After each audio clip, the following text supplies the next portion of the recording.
महाराष्ट्र सरकार ने मराठा आरक्षण का कानूनी हल निकाल दिया है। हैदराबाद गजट लागू हुआ, सतारा गजट पर काम चल रहा है। जो काम कांग्रेस के 11 मराठा मुख्यमंत्री, जिनमें शरद पवार भी शामिल हैं, 60 साल में नहीं कर पाए, वो देवेंद्र फडणवीस और महायुति सरकार ने कर दिखाया। लेकिन यहीं पर सच्चाई का दूसरा पहलू छुपा है। कांग्रेस ने हमेशा मराठा समाज की पीड़ा को हल करने के बजाय उसे राजनीतिक औजार बनाया। कभी ब्राह्मण मुख्यमंत्री को निशाना, कभी ओबीसी बनाम मराठा का संघर्ष। ये नैरेटिव नया नहीं है, कांग्रेस और उनके साथियों का पुराना हथियार है। मनोज जरांगे पाटिल और उनके आंदोलन की पृष्ठभूमि को देखें तो धागे सीधे कांग्रेस की तरफ जाते हैं। इसके बाद आप आराम से अमर जगताप, कांग्रेस लिंक, नाना पटोले, पाटीदार आंदोलन, राहुल गांधी की पीआर यात्रा के कनेक्शन समझ सकते हैं। इस वीडियो के इंफॉर्मेशन का क्रेडिट हम ओनली फैक्ट्स इंडिया के फाउंडर विजय पटेल को देते हैं। इस आरक्षण से मराठों को फायदा होगा, आर्थिक रूप से जो पीड़ित हैं उनका उत्थान होगा, अच्छी बात है। लेकिन इस आंदोलन के पीछे दिखाई दे रहे मनोज जरांगे पाटिल हैं कौन, ये जानना जरूरी है। देखिए, कथित आंदोलनकारी बनने के पहले मनोज जरांगे पाटिल कांग्रेस से जुड़े थे, जिसके बाद उन्होंने शिवबा संगठन की स्थापना की। जरांगे पाटिल के मंच पर कई लोग थे, लेकिन 2023 के मराठा आरक्षण आंदोलन में एक ऐसा चेहरा था जिससे उनके कांग्रेस के साथ लिंक साफ होते हैं।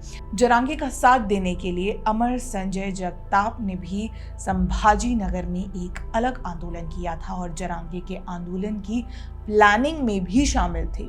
संजय जगताप पाटिल कांग्रेस के एक्टिव नेता हैं, जो महाराष्ट्र कांग्रेस प्रेसिडेंट नाना पटोले के काफी करीब दिखाई देते हैं। लेकिन इससे भी इंपॉर्टेंट ये लिंक है कि अमर संजय जगताप गुजरात के पाटीदार प्रोटेस्ट में ट्रेन हुए थे। इतना ही नहीं, अमर संजय जगताप भारत जोड़ो यात्रा में भी शामिल थे।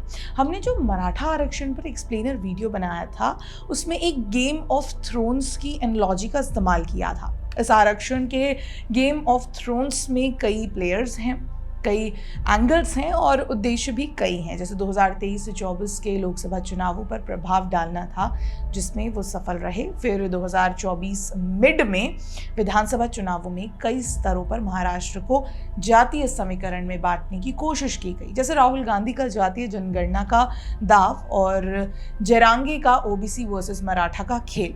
पर इसमें एक और खेल है। 2023 में ही जरांगे मौलाना सज्जाद नोमानी से मिले थे, जिसके बाद उन्होंने ओबीसी कोटा में मुसलमानों के लिए आरक्षण की मांग की थी। और अब आजाद मैदान में अबू आजमी आदम के इस कनेक्शंस को आप जोड़ लीजिए।